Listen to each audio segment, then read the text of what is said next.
Some parents argue over curfews or college majors. Mine hired a lawyer, marched into a courtroom, and told a judge that the house I bought with 6 years of my own savings actually belonged to my younger sister. They did not ask. They simply decided my life's work was theirs to redistribute. By the time the gavel fell, I realized this was no longer a fight about a house. It was a war over who got to own my future. My name is Renee Calder, and the first time I heard my own last name spoken as a weapon was in courtroom 4B of the Northbridge County Courthouse. Calder versus Calder. The court clerk read it aloud with the mundane indifference of someone ordering a sandwich, stripping the words of the violence they actually contained. It hung in the stale, recycled air of the room, vibrating between the wood-paneled walls. Calder versus Calder, not a family, not a lineage, a combat sport. I stood behind the heavy oak defense table, my fingers digging into the leather back of the chair to keep from swaying. I am 32 years old. I am a senior systems analyst for a cybersecurity firm. I manage complex databases and mitigate risks that could cripple corporations. I am an adult who pays her taxes and mows her own lawn. But in that moment, staring across the aisle, I felt like a child who had been called to the principal's office for a crime she did not commit. Across the divide, they sat like a portrait of a grieved dignity. My father, Gregory, wore his charcoal Sunday suit, the one he usually reserved for weddings and funerals. His jaw was set in that familiar, rigid line that signaled he was enduring a great hardship. Beside him, my mother, Elaine, dabbed at dry eyes with a tissue. Her posture slumped just enough to suggest frailty without looking sloppy. And then there was Lila. My sister sat in the front row of the gallery, directly behind our parents. She looked small, fragile, and meticulously styled to appear younger than her 29 years. She wore a soft pastel cardigan and kept her gaze fixed on her lap, playing the part of the wounded bird to perfection. If I did not know her better, if I did not know the steel rod of entitlement that ran down her spine, I might have felt sorry for her too. "Your Honor," the opposing counsel began. He was a slick man with a voice like oiled gravel, the kind of lawyer who cost $300 an hour and made sure you knew it. He did not look at me. He looked only at the judge. "This case is a tragedy, really. It is a simple matter of a family agreement being violated by one member's greed." I felt the blood drain from my face, pooling somewhere in my feet. Greed. He continued, pacing slowly before the bench. "The plaintiffs, Mr. and Mrs. Calder, assert that the property located at 412 Sycamore Ridge Lane was purchased using funds that were structurally and morally designated for their youngest daughter, Lila Calder. These funds originated from the estate of the late Marianne Hallbrook, the grandmother of both women. The understanding, implicit and explicit within the family, was that the defendant, Renee Calder, was financially independent and secure. The inheritance was always intended to secure a future for the sister who needed it most. He paused for effect, turning slightly to gesture toward Lila, who shrank into her cardigan on cue. "The defendant unilaterally seized these assets," he said, the words landing like physical blows. "She took what was meant to provide a home for her sister and used it to purchase a 3-bedroom house for herself. We are simply asking the court to correct this injustice and impose a constructive trust on the property in favor of the rightful owner." The room spun. Unilaterally seized, rightful owner. "Breathe," a voice whispered beside me. Morgan Ashford did not look worried. My attorney sat with the stillness of a predator waiting for movement. She was sharp, unflappable, and terrifyingly competent. While my parents' lawyer dealt in adjectives and emotions, Morgan dealt in nouns and verbs. She tapped a thick black binder resting on the table between us. "Let him tell his story, Renee," she whispered, not looking up from her legal pad. "Stories crumble. Math does not. We have the bank statements. We have the tax returns. We have the truth in black and white." I looked down at the binder. Inside were 6 years of my life. 6 years of skipped vacations. 6 years of driving a sedan that rattled when it hit 60 miles per hour. 6 years of brown bag lunches, of overtime shifts that blurred my vision, of saying no to happy hours and yes to extra projects. That binder contained the paper trail of every single dollar I had earned, saved, and invested. It was the receipt for my sacrifice. But my hands were shaking so hard I could not have opened it if I tried. "Mr. Calder, please take the stand," the bailiff announced. I watched my father stand up. He buttoned his jacket with a slow, deliberate movement, projecting the image of a man forced to do the unthinkable for the sake of justice. He walked to the witness stand, placed his hand on the Bible, and swore to tell the truth, the whole truth, and nothing but the truth. The sight of him raising his right hand triggered something visceral in my gut. A memory clawed its way out of the darkness, sharp and vivid. I was standing on the porch of the house on Sycamore Ridge Lane. It was a crisp October afternoon, 2 years ago. The ink was barely dry on the closing papers. I was holding the keys, shiny, brass, and cold against my palm. I felt a sense of pride so overwhelming it almost hurt. I had done it. I had bought a home. My parents had come over to see it. I had expected them to be happy. I had wanted, with a desperate and pathetic ache, for them to be proud. Gregory had walked through the living room, tapping the walls, checking the window frames with a critical eye. He did not say congratulations. He did not ask how I felt. He walked back out to the porch where I was standing, looked at the overgrown lawn, and then looked at me. "Good," he had said, his voice devoid of warmth. "Now you can finally do something useful with your money." At the time, I had forced a smile, telling myself he meant it as a compliment. I told myself he was just practical, that he was acknowledging my financial responsibility, but standing in this courtroom, watching him settle into the witness chair to testify against me, the memory curdled. It had not been a compliment, it had been an assessment of resources. To him, my money was never mine. It was just a reservoir he had not yet figured out how to tap. And the moment I converted that liquid cash into a physical asset, into a house, he realized he was losing control of the resource. "Mr. Calder," his lawyer asked gently, "can you tell the court about the nature of the funds your daughter Renee used to buy this house?"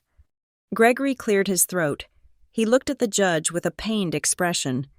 "It breaks my heart to say this, Your Honor, but Renee knew. She always knew. My mother, God rest her soul, left that money to the family. But we all understood, Renee included, that Lila was the one who needed the help. Renee has a good job. She has always been aggressive with her career. Lila is different. Lila has a gentle soul. That money was her safety net. Renee took it because she could, because she controls the accounts." Liar. The words screamed in my head, but my throat was squeezed shut. "So, to be clear," the lawyer pressed, "you are stating that the defendant misappropriated family funds to purchase the property on Sycamore Ridge?" "Yes," Gregory said. He did not look at me. He could not look at me. "She bought a house that belongs to her sister." The betrayal was total. It was not just about the money. It was the rewriting of history. He was taking my discipline, my hard work, my years of eating ramen and working late nights, and twisting them into theft. He was taking Lila's refusal to grow up and painting it as victimhood. The judge, the Honorable Evelyn Vance, shifted in her high-backed leather chair. She held up a hand, stopping the lawyer before he could ask another question. The room went silent. Even the air conditioning seemed to pause. Judge Vance turned her gaze directly toward me. She did not look angry, but she looked intense. Her eyes bored into mine, demanding an answer that went beyond legal maneuvering. "Ms. Calder," the judge said. Her voice was calm, but it carried to the back of the room. "I want to ensure you understand the gravity of what is being alleged here. Your parents are testifying under oath that you utilized inheritance funds specifically verbally earmarked for your sister to purchase the home you currently reside in. Do you understand this accusation?" Morgan started to stand up, perhaps to interject, to shield me, but I placed a hand on her arm to stop her. I needed to answer this. I stood up. My legs felt like they were made of lead. but I forced them to straighten. I looked at the judge. Then, I let my gaze drift to the left. I looked at my father, who was staring at his hands in his lap. I looked at my mother, who was busy shredding her tissue. I looked at Lila, who finally looked up, her eyes wide and wet, pleading with me to just give in, to just fix it like I always did. I looked back at the judge. "I understand the accusation, Your Honor," I said. My voice cracked on the first syllable, brittle and dry. I swallowed, clenched my hands into fists at my sides, and spoke again. This time, my voice was steady, cold. "I understand it perfectly, and I am telling you that it is a lie." A murmur rippled through the courtroom. My mother let out a small, audible gasp, as if I had slapped her. Gregory's head snapped up, his eyes narrowing in shock. They were not used to me fighting back. They were used to Renee the fixer, Renee the peacekeeper, Renee the doormat. They did not know Renee the defendant. Judge Vance watched me for a long moment. She looked at my parents, then back at me. She picked up a pen and tapped it rhythmically against her desk. A slow, deliberate sound. Tick, tick, tick. "In my 20 years on the bench," Judge Vance said, leaning forward, her expression unreadable, "I have seen business partners sue each other over millions. I have seen divorces that would make a sailor blush. But it is rare to see a family come into my courtroom with the intent to destroy one of their own over a single piece of residential real estate." She set the pen down. "Before we proceed with further testimony, and before I look at a single bank statement," the judge continued, "I want to understand the context. A lawsuit like this does not happen in a vacuum. It does not happen overnight. People do not drag their daughter to court unless something has been broken for a very long time." She looked at me, her eyes searching. "So, Ms. Calder," the judge said, "tell me, how did we get here?" How did we get here? The question hung in the air, heavy and suffocating. The courtroom faded at the edges of my vision. The smell of floor wax and old wood vanished. I was not in Northbridge anymore.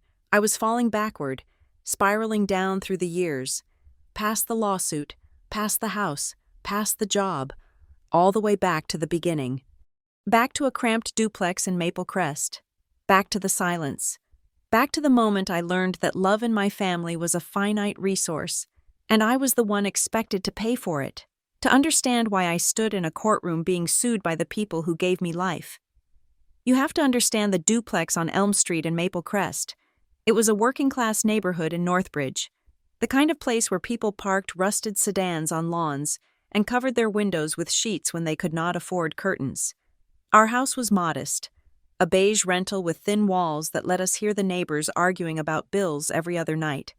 In that cramped space, amidst the smell of lemon polish and simmering tension, I learned my first and most enduring role in the Calder family. I was the one who did not need anything. I was the child who made herself small so there would be enough room for everyone else's emotions. My father, Gregory, was a man constantly at war with his own reality. He worked as a shift supervisor at a logistics plant, but he carried himself like a displaced aristocrat. He was obsessed with the Calder family name, speaking of it with a reverence that baffled me considering we were barely scraping by. He believed that appearance was the only thing standing between us and total ruin. My mother, Elaine, was his enabler. She was not malicious in the way villains in movies are malicious. She was softer, more insidious. She was the emotional mediator who smoothed over Gregory's harsh edges not by confronting him, but by convincing me that absorbing his anger was a form of love. If I stayed quiet, if I did not ask for new sneakers, if I did not complain when dinner was late, I was keeping the peace. Being low maintenance became my job description. Then there was Lila. My sister was born 3 years after me, and from the moment she arrived, the dynamic shifted. Lila was framed as fragile. That was the word my mother whispered to her friends over the phone, and the word my father used to justify why he never raised his voice at her. Lila had anxiety. Lila was sensitive. Lila felt things too deeply. If the world was a storm, Lila was a paper boat that needed constant sheltering. and I was expected to be the harbor. If she quit piano lessons after 3 weeks because the teacher looked at her sternly, my parents praised her for knowing her limits. If she failed to turn in a homework assignment because she was overwhelmed, they blamed the school system for putting too much pressure on a creative spirit. I remember coming home in 7th grade with a report card that I had guarded like a treasure in my backpack all day.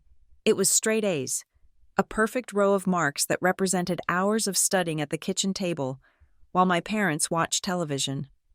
I placed it on the placemat in front of my father during dinner, waiting for the praise I was starving for. He glanced at it, nodded once, and said that it was good to see I was doing what was expected of me. He moved the paper aside to make room for the salt shaker. 10 minutes later, Lila burst into tears because she had received a C in remedial math. The entire dinner conversation pivoted instantly. My mother rubbed Lila's back, murmuring that she was so brave for even taking the test, and my father promised to take us all out for ice cream to celebrate Lila getting through such a difficult week. I ate my ice cream in silence, realizing that in my house, mediocrity was rewarded with comfort, while excellence was dismissed as mere duty. The financial double standards were quieter, but they cut deeper. In high school, when our class organized a trip to Washington, D.C., I knew without asking that my parents would say they did not have the money. I spent 6 months babysitting the neighbors' unruly toddlers and mowing lawns on weekends to scrape together the $400 needed for the bus and hotel. I handed the cash to my teacher with blistered hands and a sense of fierce independence. 2 months later, Lila decided she wanted to join a competitive dance team. The fees were over $600 a season, not including costumes.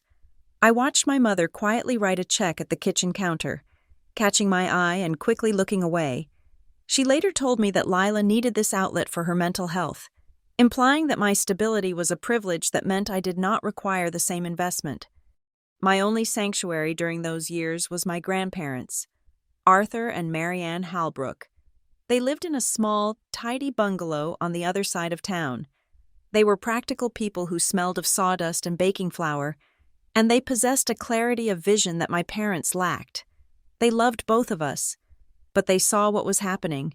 I would be drying dishes in their kitchen, and Grandpa Arthur would walk by and press a $20 bill into my palm, closing my fingers over it tight. He would wink and tell me to put it in my rainy day fund, emphasizing that it was just for me.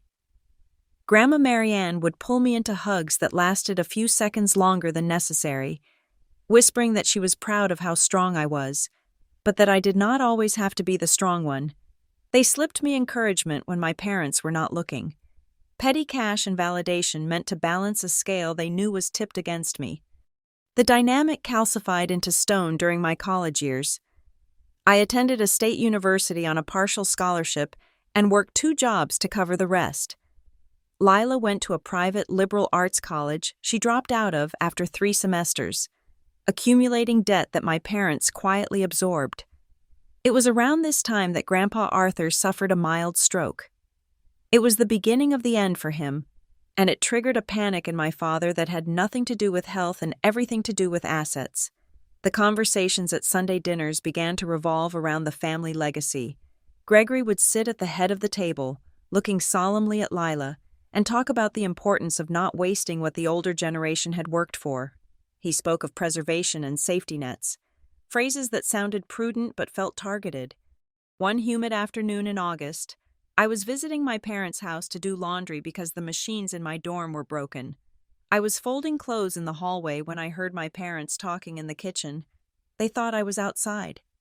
"We have to be realistic, Elaine," my father's voice rumbled, low and serious. "When your parents pass, that inheritance is going to be the only real money we ever see." "I know, Greg," my mother replied, her voice sounding tired. "But we have to be fair. Renee is working so hard." "Renee will be fine no matter what happens," Gregory said, and the certainty in his voice chilled me. "You see how she is. She is a survivor. Kids like her always land on their feet. She does not need help. But Lila needs a safety net. If we do not look out for her, who will? It is our job to make sure the resources go where they are actually needed." I stood there holding a stack of warm towels, feeling a cold numbness spread through my chest. It was the confirmation of my worst fear, my resilience. The very thing I had cultivated to survive their neglect was now being used as the justification to deny me my birthright, because I could stand on my own. They decided I deserved nothing, because Lila refused to stand. They decided she deserved everything.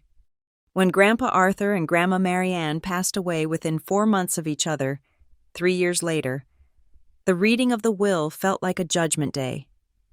We gathered in the dusty office of their family attorney, a kind man named Mr. Henderson. My father sat with his arms crossed, confident, expecting the document to reflect the narrative he had been spinning for years. He expected a clause, a provision, something that directed the bulk of the estate to the granddaughter who needed it. Mr. Henderson put on his reading glasses and read the terms in a steady, monotonous voice. The estate, consisting of the house and their modest savings, was to be liquidated. After debts were settled, the remaining assets were to be divided into 2 equal shares, 50% to Renee Calder, 50% to Lila Calder. The silence that followed was heavy enough to crush bones. There were no special instructions. There was no safety net clause. My grandparents had seen us as equals, and in death, they had enforced the fairness that was absent in our life. I looked at my father. His jaw was so tight I thought his teeth might shatter. He stared at the lawyer as if Mr. Henderson had just insulted him personally. My mother let out a small sob, but her eyes were dry and hard as she looked at Lila, who seemed confused that the world had not bent to her will for once. They did not say anything in that room. They signed the papers with stiff, jerky movements, but as we walked out into the parking lot, I saw the look my father gave me. It was not the look of a father seeing his daughter. It was the look of a man seeing a thief. He felt I had taken something that belonged to Lila simply by existing as an equal. The lawsuit that would come years later, the battle over the house on Sycamore Ridge, was not born in a real estate office. It was born right there, on the pavement outside a lawyer's office, in the resentful silence of a parent who realized he could no longer legally rob one child to enable the other. My life in my mid-20s was defined by a series of unglamorous, binary choices, yes or no, save or spend, now or later. While my peers were navigating the messy, colorful chaos of their 20s, I was building a fortress out of numbers.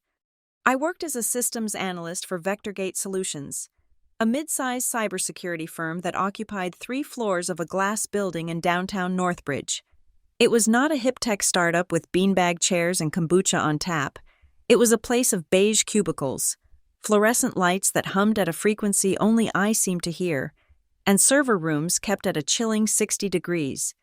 My job was to migrate massive, archaic databases from legacy systems to the cloud. It was tedious, high-pressure work that required staring at lines of code until my eyes burned, looking for the single misplaced character that could crash a client's payroll system. I loved it. I loved it because it was objective, in code. If you missed a bracket, the system failed. If you fixed it, the system worked. There was no ambiguity, no favoritism, no moving the goalposts. I became the person who said yes to everything. The weekend shift to monitor a server patch rollout? I took it. The holiday rotation so the senior analysts could be home with their families? I volunteered. The emergency call at 3 in the morning when a firewall breached? I was online before the phone stopped ringing. My coworkers called me a machine. My manager called me reliable. I did not care what they called me, as long as they signed the overtime authorization forms. My financial discipline was not a habit. It was a religion. I lived by a spreadsheet that I updated every single evening. It had columns for rent, utilities, groceries, and the Holy Grail, the down payment fund. On the 1st and 15th of every month, an automatic transfer moved 40% of my paycheck into a high-yield savings account that I had nicknamed the exit strategy. I treated that money as if it had vanished from the earth. It did not exist for coffee runs. It did not exist for happy hours. It did not exist for emergencies, because I had a separate, smaller fund for that. I lived in a one-bedroom apartment located directly above a 24-hour laundromat on the east side of town. The rent was $750 a month, which was unheard of even then, but it came with a cost. The floorboards vibrated constantly, from 7 in the morning until midnight. My world shook with the rhythmic thrum of commercial washing machines entering the spin cycle. The air in the hallway always smelled of dryer sheets and stale humidity. My furniture was a collection of mismatched pieces I had scavenged from thrift stores or curb alerts. My dining table was a folding card table covered in a tablecloth to hide the rust spots. My coworkers would invite me out for lunch at the bistro down the street, where a salad cost $18. I would smile, point to the Tupperware container on my desk, and tell them I was good. Inside was usually leftovers from a bulk batch of chili or pasta I had cooked on Sunday to last the entire week. I did not take vacations. I did not buy new clothes unless something I owned had physically disintegrated. I wore the same 3 blazers to work for 4 years. To an outsider, my life might have looked bleak, perhaps even sad, but they could not see the screen on my laptop late at night. They could not see the real estate listings I scrolled through while the floor beneath me rumbled. I would look at red brick houses with small yards, circling the ones that had potential, calculating mortgage rates and property taxes. Every dollar I did not spend on a latte was a brick in a wall that no one could ever knock down. Contrast this with Lila. During those same years, my sister was floating through a series of expensive experiments in finding herself. First, it was a master's degree in art history, which she abandoned halfway through because the department head was too stifling. Then it was an unpaid internship at a boutique fashion magazine in the city, followed by a sudden pivot to landscape photography. She would call me on Tuesday afternoons, usually when I was knee-deep in a database migration. "Renee, you have no idea how toxic the energy is at this studio," she would say, her voice tight with the specific stress of the comfortable. "My boss expects me to stay until 6:00. Can you believe that? I have not had a moment to breathe. It is so unfair how the system exploits creatives." I would hold the phone between my ear and shoulder, typing a command prompt with one hand. "That sounds hard, Lila." "It is," she would sigh. "I am just lucky Mom and Dad helped me with the rent this month, or I would literally be on the street. They are covering my tuition for the photography course, too. They get it. They know I am building a portfolio." She never asked how I was paying my rent. It was simply assumed that Renee paid for Renee. The family dinners were the hardest part to stomach. I would drive to my parents' house once a month, exhausted, with dark circles under my eyes that no amount of concealer could hide. We would sit around the table, roast chicken, green beans, the good china, and the interrogation would begin. "You look dreadful, Renee," my mother would say, spooning potatoes onto my plate with aggressive hospitality. "When are you finally going to stop working yourself into the ground? It is not healthy. You are going to age prematurely." "I am just busy. Mom, it is a busy season," I would reply, keeping my voice neutral. "It is always a busy season with you," she would sniff. Then, turning to Lila, her face would soften into a beatific smile. "Now, Lila, tell us about the gallery show. I heard you might have a piece displayed?" "That is so brave. Sweetheart, taking time to find your voice is the most important work a young woman can do." My father would nod in agreement, cutting his chicken with precise, satisfied strokes. "Exactly. You cannot put a price on passion. Renee, you could learn a thing or so from your sister about work-life balance. You are becoming a drone." I wanted to scream. I wanted to pull out my bank statements and slam them onto the table. I wanted to say, "I am not a drone. I am the only one at this table who is not living in a fantasy." But I did not. I ate my potatoes and let the vibration of the laundromat spin cycle play in my memory, a grounding rhythm. The breaking point, or perhaps the moment of absolute clarity, came during Christmas of my 27th year. We were gathered in the living room, the tree twinkling with lights that were older than I was. My father had poured glasses of sparkling cider for everyone. He stood by the fireplace, one hand in his pocket, looking every bit the patriarch he imagined himself to be. "I want to propose a toast," Gregory said, raising his glass. "To family, to resilience." He paused, his eyes drifting over me and landing, with heavy significance, on Lila. "And to the future, I know things have been tight, but I believe that one day, this family will finally own property instead of paying rent. We will have a legacy to pass down, a home where we all belong." He locked eyes with Lila as he said it. He smiled at her, a reassuring, promising smile. I sat there, gripping the stem of my glass. I was the one paying my own rent. I was the one with $60,000 sitting in a high-yield savings account. I was the one with a credit score of 800. Yet, in his vision of the future, the we who would own property was clearly him and Lila, funded by some imaginary windfall or perhaps the very inheritance I was slowly realizing they felt entitled to manage. He did not see me as a partner in this future. He did not even see me as a player. I was just the background noise. That night, I went home to my vibrating apartment and logged into the real estate app. I stopped looking at the maybe list. I started looking at the ready list. It took me another 8 months to find it. It was on Sycamore Ridge Lane, on the northern edge of Northbridge. It was not a mansion. It was a single-story brick ranch built in 1990. The listing photos were terrible, dimly lit, showing clutter in the corners. The description mentioned motivated seller and needs TLC, which usually meant expensive repairs. I went to see it on a Tuesday evening. The realtor, a tired woman named Brenda, waited by the door while I walked through. The carpet was a shade of brown that should have been illegal. The kitchen cabinets were oak veneer that was peeling at the corners. The backyard was a jungle of dandelion and crabgrass that came up to my knees, but when I walked into the basement, I saw a dry, poured concrete foundation with no cracks. I checked the electrical panel. It had been updated. I checked the roof. The shingles were less than 5 years old. The bones were good. The cosmetics were ugly. It was perfect. The price was $215,000. It was at the very top of what I could afford without drowning. But the math worked, just barely. I put in an offer the next morning. It was accepted by noon. The closing process was a blur of paperwork, wire transfers, and the terrifying exhilaration of seeing my exit strategy account drain down to almost zero. I signed my name so many times my hand cramped, and then, finally, Brenda handed me a single brass key on a plastic keychain. I drove straight to the house. It was evening. The sun was setting, casting long, golden shadows across the overgrown lawn.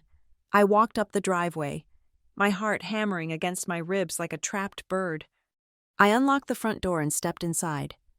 The house was empty. The brown carpet smelled faintly of dust and possibility. The silence was absolute. There was no hum of servers. There was no rumble of washing machines. There was no voice of a parent telling me I was working too hard or not doing enough. I walked into the center of the living room. The sunset was streaming through the bay window, painting a rectangle of light on the floor. I reached out and touched the wall.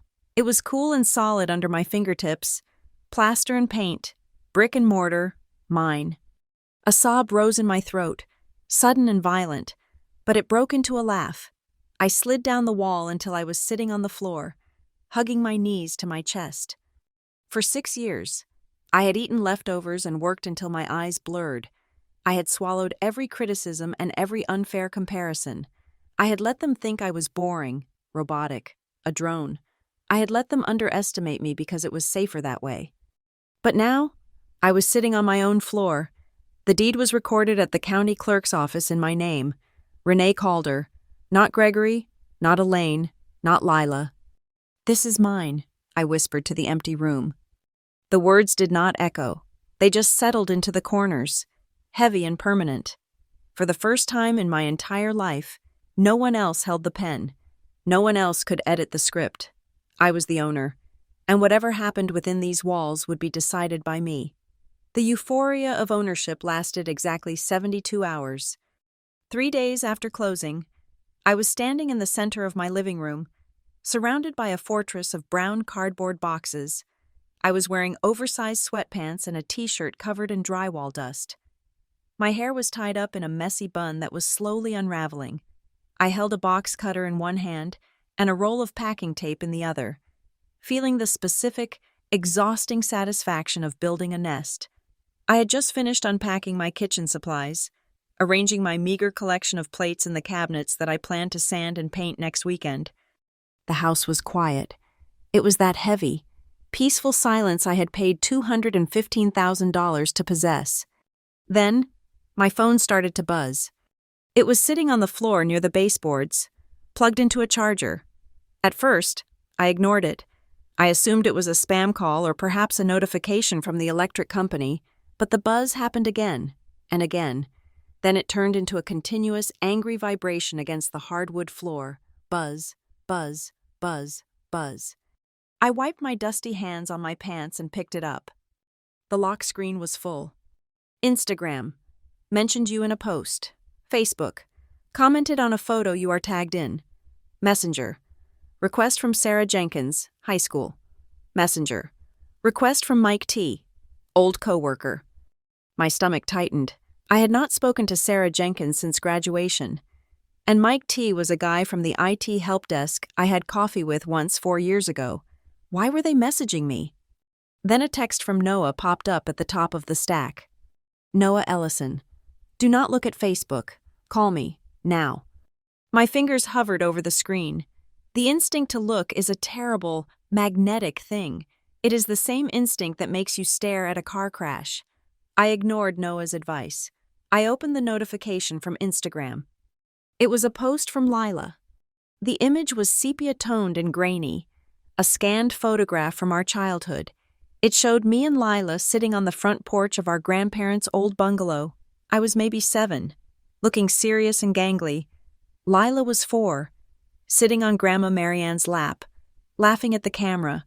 It was a beautiful, wholesome image of a time before everything got complicated. But the caption below it was a weapon. Lila, see art. I have been debating whether to share this, but my heart is just too heavy today. For as long as I can remember, this porch was my safe place. Grandma always promised me that when I was ready, I would have a home just like hers. It was the one thing that kept me going through my anxiety and the hard years. We had a family fund. Money Grandma left specifically to help me put down roots, because she knew I needed that stability. Today, I found out that my own sister used that money, every cent of it, to buy a house for herself. She knew it was my dream. She knew it was my safety net. But she took it anyway because she could. I am heartbroken. I feel like I have lost my sister and my grandmother all over again. Please be kind to your families. Everyone.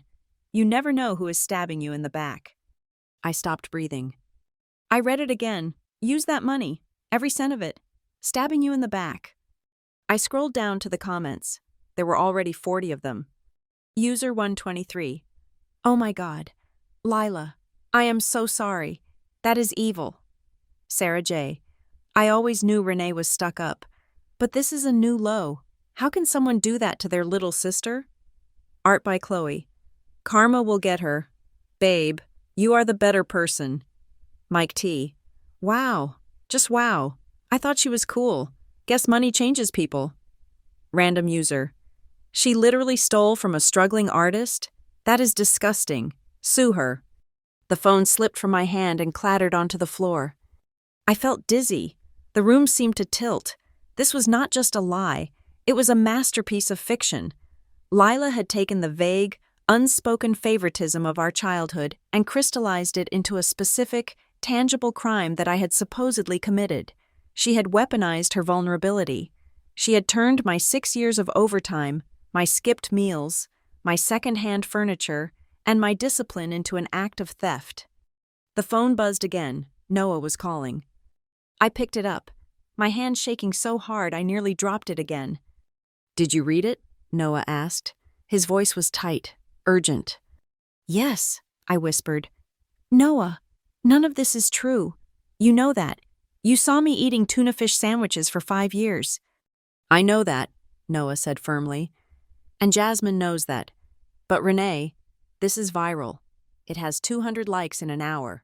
People love a villain, and she just cast you as the Wicked Witch. I have the bank statements, I said, my voice rising in panic. I can post them. I can show the transfers. I can prove every dollar came from VectorGate payroll. Renee, listen to me, Jasmine's voice cut in. She must have been conferenced in. Do not post the bank statements. You cannot fight this with logic. Lila posted a crying emoji and a picture of Grandma. If you post a spreadsheet, you look like a cold, calculating corporate robot who keeps receipts. You will lose the court of public opinion. So I just let them call me a thief? I asked, tears pricking my eyes. Strangers are messaging me. Jasmine, people I went to high school with are calling me cruel. Block them, Jasmine said. Lock your accounts. Do not engage. This is an ambush. Renee, they are trying to flush you out. Who is they? I asked. Your parents, Noah said. Lila does not write like that. Structurally designated family fund? That sounds like Gregory trying to sound like a lawyer. Lila just added the hashtags. As if summoned by his name, a new call waited on the screen. Caller ID, Dad. I stared at it. The phone felt hot against my ear. He is calling, I told them. Do not answer, Noah said. Record it, Jasmine countered. If you answer, put it on speaker and record it. You might need it. I took a deep breath. I swiped the green button and put the phone on speaker, setting it on top of a box marked Kitchen. Fragile. Hello? My voice sounded small in the empty room. Renee. My father's voice was clipped, formal, and devoid of any warmth. It was the voice he used when he was returning a defective appliance to a store clerk he considered beneath him. Dad, did you see what Lila posted? I asked, cutting straight to it. She is telling people I stole money. You know I did not take a dime from the estate. Lila is expressing her pain, Gregory said smoothly. And frankly, Renee, the family has decided that we cannot let this stand. The family has decided? I repeated. Am I not part of the family? You removed yourself from the family unit when you acted unilaterally, he said. We have had a long discussion. We all remember the conversations with your grandparents. That money, regardless of whose account it sat in technically, was always the understanding. It was for Lila's start in life. You have a career. You have stability. You took advantage of a loophole. A loophole? I laughed. A sharp, hysterical sound. Dad, I saved 40% of my paycheck for 6 years. That is not a loophole. That is math. Renee, please. My mother's voice joined the line. She sounded wet, choked with tears, the exact audio equivalent of Lila's caption. Renee, honey, please do not be difficult, Elaine sobbed. Everyone knows. Everyone in the family knew Lila was supposed to get the house help. Your Aunt Gloria, your Uncle Stephen. They all know. Why are you doing this? Why do you want to hurt your sister?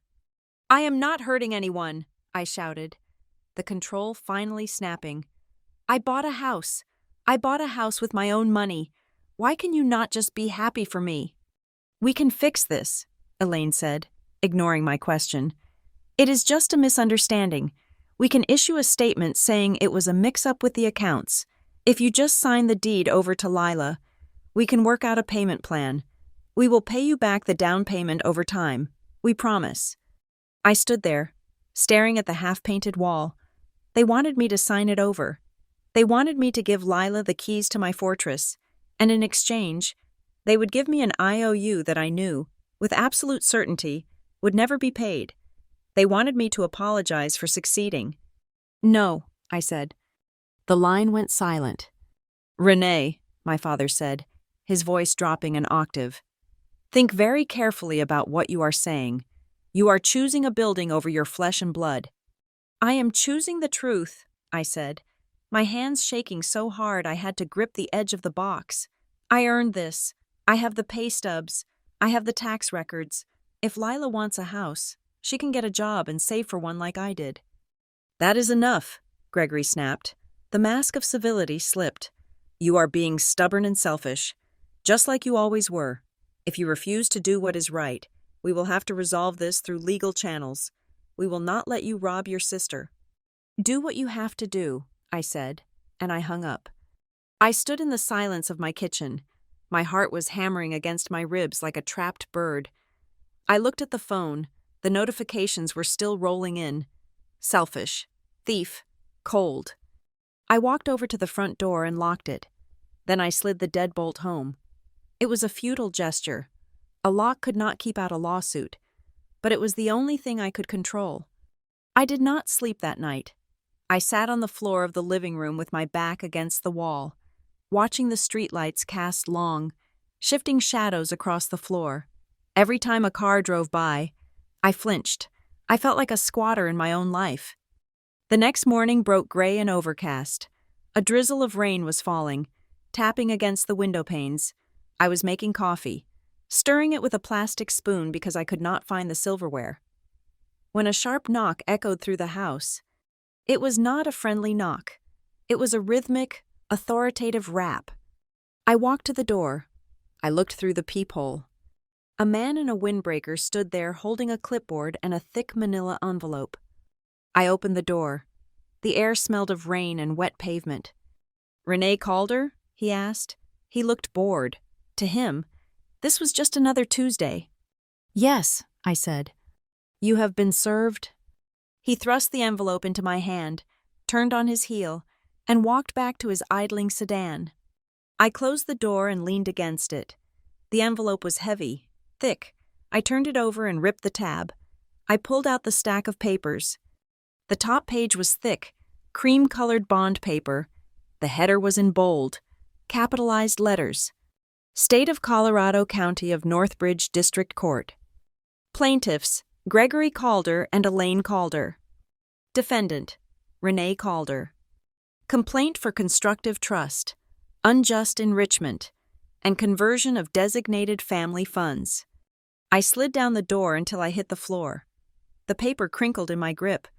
They had actually done it. They had not just threatened. They had put it in writing. They had sworn to a court that my life's work was a theft. I looked around my living room. The boxes were still unpacked. The walls were still half painted. But the feeling of safety was gone. The house was no longer a sanctuary. It was a crime scene. And I was the suspect. I sat at Jasmine's kitchen table, my head resting in my hands, staring at the thick manila envelope that lay between a half-empty bottle of wine and a stack of takeout containers. The lawsuit felt radioactive. I could feel its heat radiating through the table, burning the air around us. "I should just give it to them," I said, my voice muffled by my palms. "I cannot do this. I cannot fight my own parents in court. I will just sign the deed over, ask for my down payment back, and go back to renting above the laundromat. At least then the phone will stop ringing." "Absolutely not," Noah said. He was pacing Jasmine's small kitchen like a caged tiger, furiously tapping on his tablet. "If you give them this house, you are not buying peace, Renee. You are paying a ransom, and once you pay a kidnapper, they never stop coming back for more." "He is right," Jasmine said, sliding a glass of water toward me. "You earned that house, every brick of it.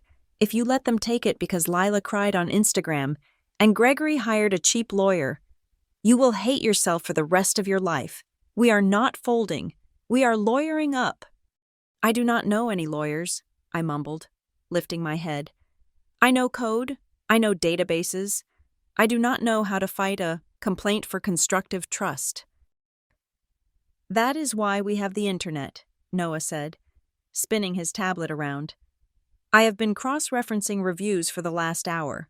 We need a shark, but not a billboard shark. We need a sniper." We spent the next 3 hours conducting the kind of open-source intelligence research I usually reserved for vetting software vendors. We filtered out the ambulance chasers and the corporate mergers types. We looked for keywords: estate litigation, contentious probate, family dispute defense. Finally, we found her, Morgan Ashford.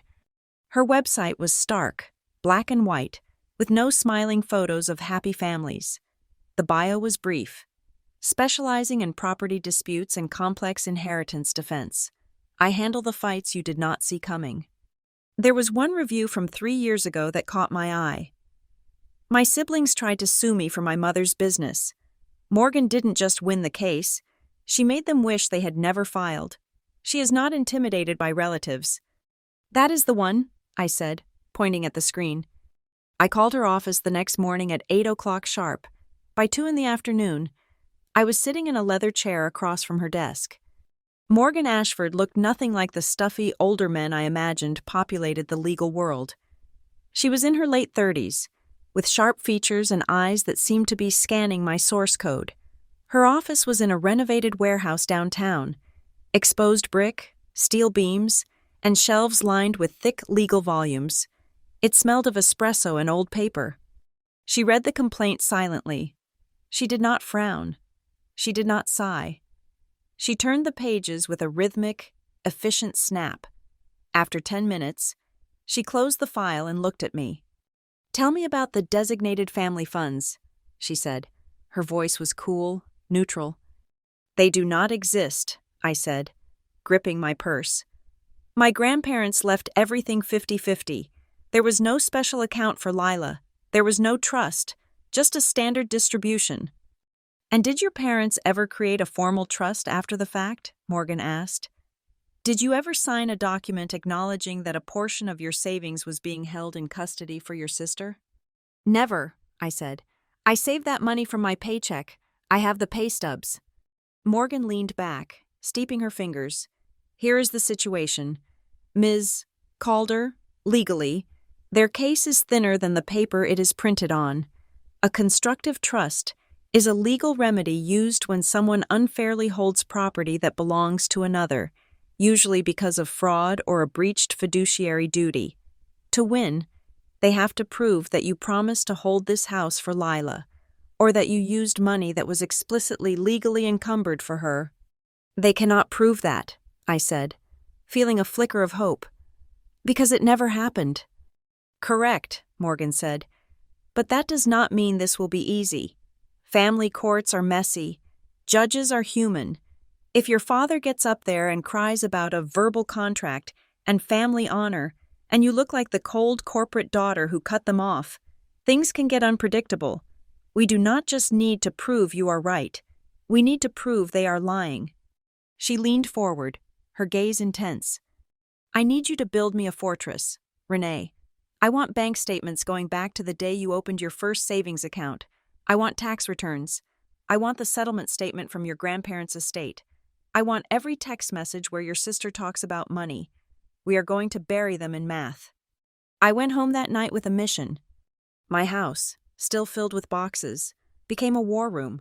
I set up my laptop on the floor of the living room.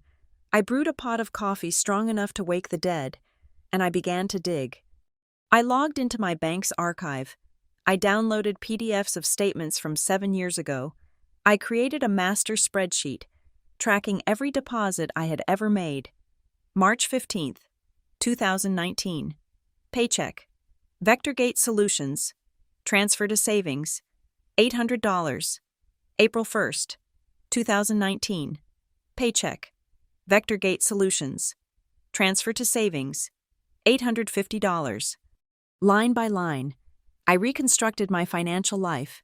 It was tedious, unglamorous work, but as the columns filled up, I felt my panic receding. This was my language. These numbers were my soldiers. There was not a single deposit that came from Gregory Calder or Estate of Halbrook. It was all me. Around 3 in the morning, my eyes were burning. I had the financial proof, but Morgan had asked for something else. She had asked about the family understanding. I decided to check my old email account, the one I had used in college, the one I rarely checked anymore. I searched for keywords: Grandpa, will, inheritance, Lila. Thousands of results popped up, mostly spam or newsletters. I narrowed the date range. I went back to the year Grandpa Arthur had his stroke. I scrolled through pages of mundane family updates. Mom, Aunt Gloria's casserole recipe. Dad, don't forget to call Grandma. And then I saw it. It was a thread from 8 years ago. The subject line was simply, Estate Planning. My heart stopped. I clicked on it. It was an email from my father to my grandfather. My mother and I were copied on it, likely by accident, or maybe because back then, my father did not think he needed to hide his intentions from me. Dad, the email read, Elaine and I have been thinking. Since Renee is doing so well in school and seems set for a corporate career, we think it might be wise to structure the will to prioritize Lila's future housing needs. Renee is going to be fine, but Lila needs a guarantee. We suggest a 70-30 split, or perhaps putting the house proceeds directly into a trust for Lila. My breath hitched. He had tried it. He had actually tried to cut me out 8 years ago. I scrolled down to see the reply. It came 2 days later. Dear Gregory, my grandfather had written, I appreciate your concern, but your mother and I have discussed this at length. We love both girls equally. To give one a head start at the expense of the other would not be charity. It would be favoritism. We want both girls treated fairly, not according to who shouts the loudest. The estate will remain divided equally. Please do not ask again. I stared at the screen, tears blurring my vision. Not according to who shouts the loudest. It was Grandma Marianne's voice. I could hear her saying it. I could hear the steel in her tone. They had known. They had seen Lila's tantrums and my silence, and they had protected me from the grave. I took a screenshot. Then I printed it. Then I saved it to 3 different hard drives. I emailed it to Morgan at 4:15 in the morning with the subject line, The Smoking Gun. When I walked into Morgan's office the next day, she was already holding the printout. For the first time, I saw a genuine smile break through her professional mask. It was a terrifying, predatory smile. This, Morgan said, tapping the paper, is pure gold. It proves they knew, I said, my voice steady. It proves Grandpa explicitly rejected the idea of a designated fund for Lila. It proves more than that, Morgan said, sliding the paper into a folder marked Evidence, Primary. It establishes intent. It destroys their entire narrative that there was a verbal agreement or a family understanding. The head of the family explicitly told them no in writing. She looked up at me, her eyes gleaming. I am going to subpoena the original will, Morgan said, and I am going to subpoena all communications from the law firm that executed it, because if Gregory sent this email to your grandfather, I would bet my license that he tried to pressure their lawyer too. And if we find evidence that he tried to manipulate the estate planning and failed, his credibility in front of a judge goes from 0 to negative. She closed the folder with a sharp thud. You did good, Renee, she said. Yesterday, we were playing defense. Today, we are going on the offensive. I walked out of her office and into the bright afternoon sun. The lawsuit was still hanging over me, and my parents were still trying to steal my home. But as I touched the copy of Grandpa's email in my purse, I felt something I had not felt in weeks. I was not just the defendant anymore. I was the one holding the receipts. Morgan Ashford sat behind her desk, tapping a gold pen against a legal pad that was rapidly filling with notes. She looked up at me, her expression serious. We have the email, she said. That is the cornerstone, but a cornerstone needs walls. We need witnesses. Renee, real, breathing people who can stand in front of a judge and say that your parents are inventing this reality. Is there anyone else? Aunts? Uncles? Godparents? Anyone who was in the room when your grandparents talked about money? I hesitated. The thought of dragging more family members into this radioactive mess made my stomach turn. I had spent my entire adult life trying to curate an image of stability, trying to prove that the Calder drama did not reach me. Calling my extended family felt like admitting that the rot had finally spread to my branch of the tree. I have an aunt and uncle, I said quietly. Gloria and Stephen. They are my mother's siblings, but asking them to testify against their own sister, that is a lot to ask. It is, Morgan agreed. But they are your grandparents' children too. If they respected your grandparents' wishes, they might be more offended by your father's lies than they are loyal to your mother's silence. I made the call from the parking lot of Morgan's office. It was a Tuesday afternoon. The sky was a bruised purple, threatening a storm. I dialed Aunt Gloria's number first. She lived 2 towns over, a retired librarian who usually kept to herself. When she answered, her voice was warm, unsuspecting. "Renee, what a surprise. Is everything all right?" "Not really. Aunt Gloria," I said, watching rain start to speckle my windshield. "I need to ask you something about Grandma and Grandpa, and about the will." I braced myself for confusion or reluctance. Instead, there was a heavy sigh on the other end of the line, a sigh that sounded like a weight being set down after a long, long carry. "I was waiting for something like this," Gloria said. I blinked. "You were?" "Renee, honey," she said, her voice sharpening. "Your father has been trying to rewrite that will since before the ink was dry. Do not think we didn't see it. I remember a barbecue. Oh, must have been 10 years ago. You were just starting that big corporate job. Gregory cornered your grandfather by the grill. He was going on and on about how you were too independent to need help." "Too independent," I repeated, the phrase tasting like ash. "That was his argument," Gloria confirmed. "He told Arthur that helping you was like pouring water into the ocean, but helping Lila was like watering a dying plant. He actually used those words. He wanted Arthur to sign a codicil, an amendment, promising that the bulk of the cash savings would go to Lila's future housing." "What did Grandpa say?" I asked. "He told Gregory to get out of his face," Gloria said with a grim satisfaction. "He said, 'My money is not a tool for you to fix your parenting mistakes.' I heard it. Stephen heard it." I called Uncle Stephen next. He was less diplomatic than Gloria. "They are actually suing you?" Stephen asked, his voice booming with incredulity. "For the house you bought? That is insane. I was there at the reading of the will. Renee, I sat right next to your mother, the lawyer, Mr. Henderson. Read the distribution clause twice because Gregory kept asking if there was an addendum. There was no addendum. There was no house fund. There was just 50% to you, 50% to Lila, period." "Would you say that under oath?" I asked, my voice trembling. "I would say it to the Pope if I had to." Stephen said, "Arthur hated when Gregory tried to pit you girls against each other. He called it poison. I am not going to let Gregory pour that poison on Arthur's memory. You tell your lawyer to call me." I hung up the phone, feeling a strange mix of relief and devastation. I had my witnesses, but the confirmation that my father had been actively campaigning against my financial interests for a decade, arguing that my competence was a reason to punish me, broke something inside me that I did not think could break any further. I was not staying at the house on Sycamore Ridge. I could not. The silence there felt too much like waiting for a bomb to go off. I was sleeping on Jasmine's couch, living out of a suitcase. But 3 days after the calls with my aunt and uncle, I needed more clothes. "I will drive you," Jasmine said, grabbing her keys. "I do not want you going over there alone, not with the way the internet is talking about you." We drove to Sycamore Ridge in her beat-up Honda.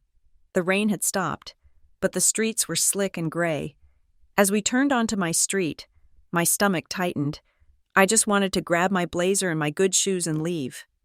But as we pulled up to the curb, I saw someone on my porch. It was a figure in a beige trench coat and a knitted beanie. They were hunched over the door handle, shoulders moving rhythmically. "Is that—" Jasmine squinted through the windshield. "It is Lila," I whispered. My sister was standing at my front door. She was holding a large ring of keys, trying one after another in the lock. Jiggle, twist, jam. She would pull one out, mutter something, and shove the next one in. I felt a surge of violation so intense it made my vision blur. This was not a family dispute. This was a break-in. I threw the car door open and marched up the driveway. Jasmine was right behind me, her phone already raised, the red recording light blinking. "Lila!" I shouted. Lila jumped back as if she had been electrocuted. The keys clattered to the concrete porch. She spun around, her eyes wide, looking less like a villain and more like a deer caught in headlights. A deer that felt entitled to eat your garden. "Renee," she breathed, clutching her chest. "You scared me." "I scared you?" I stepped onto the porch, placing myself between her and the door. "You are trying to break into my house. What are you doing?" "I am not breaking in," Lila said, her voice pitching up into that defensive whine I knew so well. I have a right to be here. I just wanted to see the inside. Dad said it is basically ours anyway, so I just wanted to measure for curtains. Measure for curtains? I repeated, incredulous. Lila, I am being sued by you. You cannot just walk in here. Well, I could not get in, she snapped, gesturing at the keys on the ground. None of them work. Dad gave me the key to your old apartment. He said you probably used the same lock because you are cheap, but it would not turn. I stared at the keys. Among them, I recognized the distinct neon green plastic cover of the key to my old apartment above the laundromat. My father had kept a copy all those years, and he had given it to Lila, fully expecting that he could simply unlock my life whenever he chose.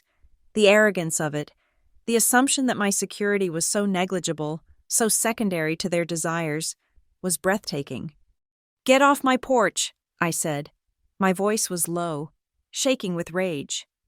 You do not have to be so mean, Lila said, tears welling up instantly. I just wanted to see the living room. It is supposed to be my house. Renee, Grandma wanted me to have it. Grandma wanted you to grow up, I said. Leave, now, or I am calling the police. You would arrest your own sister? She gasped. I would arrest a trespasser, I said. Lila scooped up the keys, glared at me with a look of pure, wounded victimhood, and stomped down the driveway to where her car was parked down the street. I got it all, Jasmine said from the sidewalk. Her voice was shaking too, but with anger. Every word. Dad gave me the key. I have a right to be here. Unbelievable. As Lila drove away, the front door of the house across the street opened. Mr. Miller, my neighbor, stepped out. He was an older man, a retired Marine with a crew cut and no patience for nonsense. He walked across the street, ignoring the damp pavement in his slippers. Ms. Calder, he said, nodding to me. Was that the sister? Yes, Mr. Miller, I am so sorry about the disturbance. No disturbance, he said, crossing his arms. But you should know. She has been here for 2 hours. She walked around the back first, tried the sliding glass door. Then she spent 20 minutes looking in the dining room window. I saw her trying to lift the screen. I was about to call the sheriff myself when you pulled up. My blood ran cold. It was not just a delusional attempt to use a key. She had been circling the house, hunting for a way in. Would you write that down for me? I asked him. I will do better than that, Mr. Miller said. I have a doorbell camera. I will email you the footage. When we brought the video and Mr. Miller's statement to Morgan the next morning, the atmosphere in the office shifted. The legal strategy changed from defensive to predatory. Morgan watched Jasmine's video on her tablet. She watched Lila admit that Gregory gave her a key to access the property. She watched the footage from Mr. Miller showing Lila tugging at my window screens. Morgan set the tablet down. She was not smiling anymore. This changes the complexion of the case, Morgan said. Her voice was hard. Before, this was a civil dispute about ownership and intent. Now, this is attempted unauthorized entry. This is stalking. Your father providing a key to a property he does not own, with the intent to facilitate entry, borders on conspiracy to commit criminal trespass. She opened a new file on her laptop. I am filing an emergency motion, Morgan said. We are adding these incidents to the evidentiary record. We are going to show the judge that the plaintiffs are not just concerned family members seeking equity. We are going to show that they are hostile actors who do not respect the boundaries of the law. They just handed us the shovel to bury them with. I looked at the freeze frame on the tablet. Lila's face, twisted in entitlement and frustration. Does this mean it is over? I asked. No, Morgan said. It means the war has just started. But now, we have the high ground, and we are going to rain fire down from it. The weeks leading up to the trial were not defined by loud confrontations, but by a suffocating, creeping silence. It felt as though the air pressure in Northbridge had dropped, leaving me with a constant, low-grade headache behind my eyes. I checked my rearview mirror 3 times before pulling out of driveways. I locked my car doors the second I sat in the driver's seat. The sanctuary of my routine had been breached, and now I was waiting for the next blow to land. I assumed the attack would come in the form of another legal motion, or perhaps another social media smear campaign. I did not expect it to walk through the front doors of VectorGate Solutions. It was a Tuesday morning, and I was deep in a server migration protocol, wearing my noise-canceling headphones, when a chat notification popped up on my screen. Lena Morell. Renee, can you come to my office? Now, bring your laptop. My heart hammered against my ribs. Lena was the director of operations. She was a woman of few words and zero drama. A summons like that usually meant a data breach or a catastrophic system failure. I walked to her corner office, my palms sweating. When I entered, Lena was not looking at her monitors. She was staring at her desk phone, her expression somewhere between confusion and distaste. "Close the door," she said. I sat down. "Is everything okay with the migration? I double-checked the integrity logs this morning." "The migration is fine," Lena said. She leaned back in her chair, crossing her arms. "Renee, I received a voicemail on my direct line at 7:30 this morning. It was from a man identifying himself as Gregory Calder." The blood drained from my face so fast I felt lightheaded. My father called my boss. He had crossed the firewall between my personal hell and my professional life. "I am so sorry," I stammered, gripping the arms of the chair. "I did not give him this number. I do not know why he would call you." "He called," Lena said, her voice cool and analytical, "to warn me." She pressed a button on her desk phone. The speaker crackled, and then my father's voice filled the room.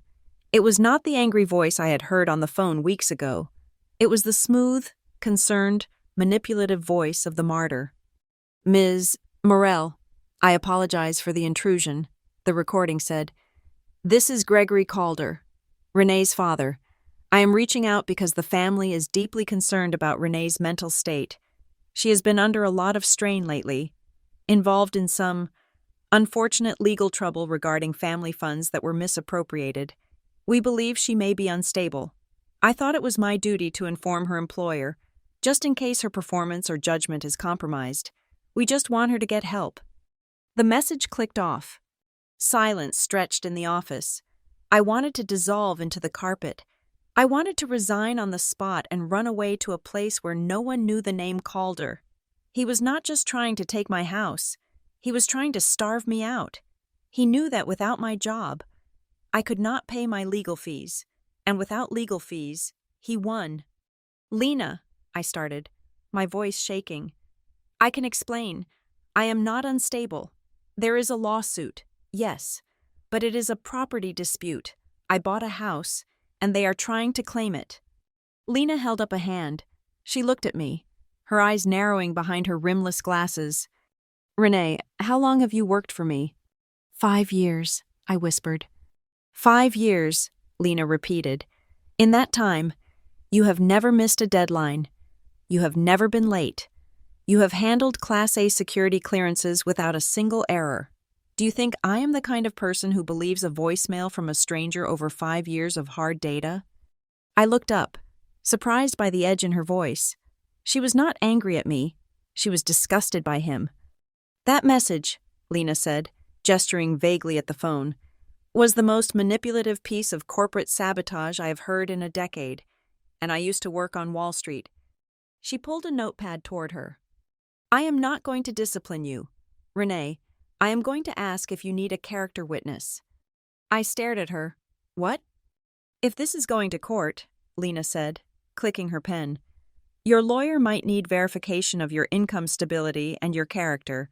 I am willing to sign a sworn affidavit stating that you are a top performer, that you have consistently worked overtime for half a decade, and that I have personally observed your financial discipline. I recall you bringing leftovers for lunch every day for 3 years. That does not look like someone who steals family funds. That looks like someone who saves." Tears pricked my eyes, hot and sudden.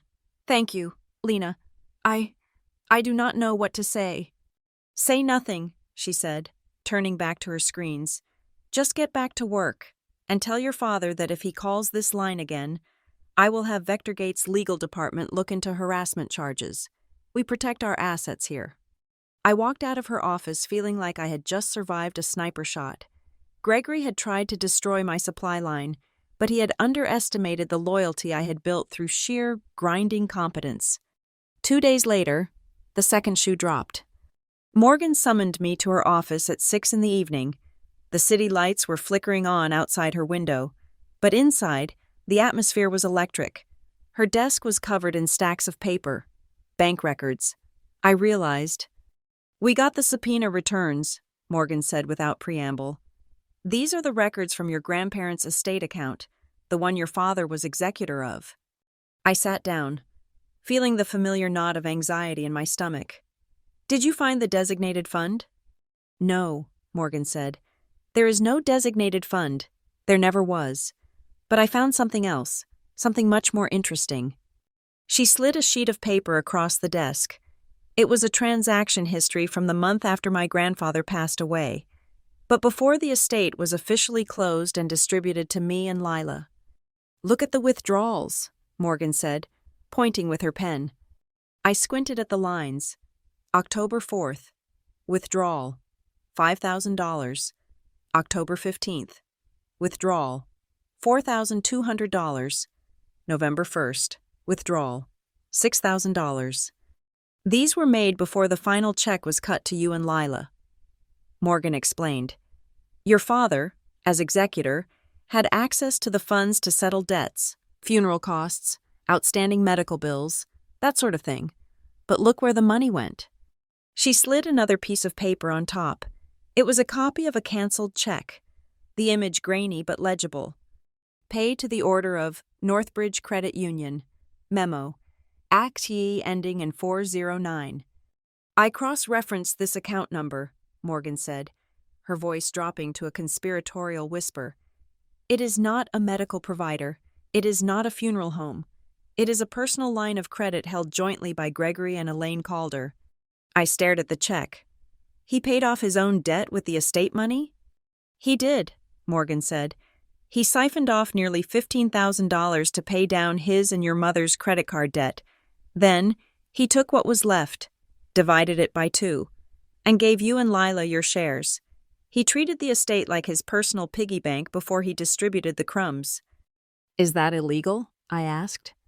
It is a breach of fiduciary duty, Morgan said. Technically, it is theft from the beneficiaries, but more importantly for us, it explains the psychology. Why is he so obsessed with getting this house for Lila? Why does he keep saying she was owed more? Morgan leaned back, a dark satisfaction on her face. Because he spent the safety net, Renee, he likely justified it to himself at the time, telling himself he would pay it back, or that he deserved it for handling the paperwork, but he never paid it back. So when Lila started failing, when she needed money he did not have, he looked at you, he looked at your savings, your stability, and he decided to balance his ledger with your assets. He is not trying to reclaim Lila's money. He is trying to cover up the fact that he spent it. I felt a wave of nausea. It was not just favoritism, it was math. I was the solution to a subtraction problem he had created 10 years ago. This destroys him, Morgan said softly. He is going to stand up in court and claim he is the protector of the family legacy. And I am going to put this check on the overhead projector and ask him why the family legacy went to pay off his visa bill at Northbridge Credit Union. I drove back to Jasmine's apartment in a daze. The cruelty of it was breathtaking. He had stolen from us, and then accused me of stealing to cover his tracks.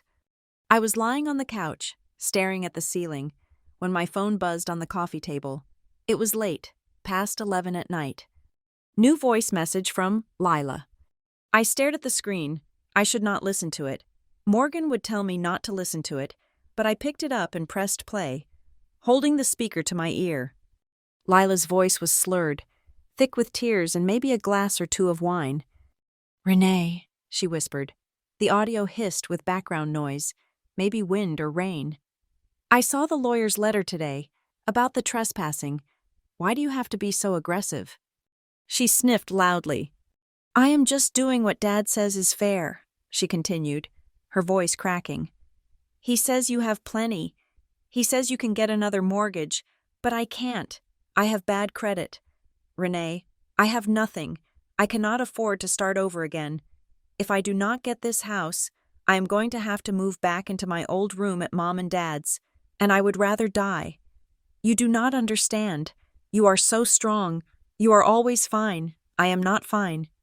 The message ended with a jagged sob and then a click. I sat there in the dark, clutching the phone. I am not fine, she had said. For the first time, I heard the truth beneath the entitlement. She was terrified. She was a 29-year-old woman who had been crippled by kindness, disabled by a father who solved every problem before she could feel the weight of it.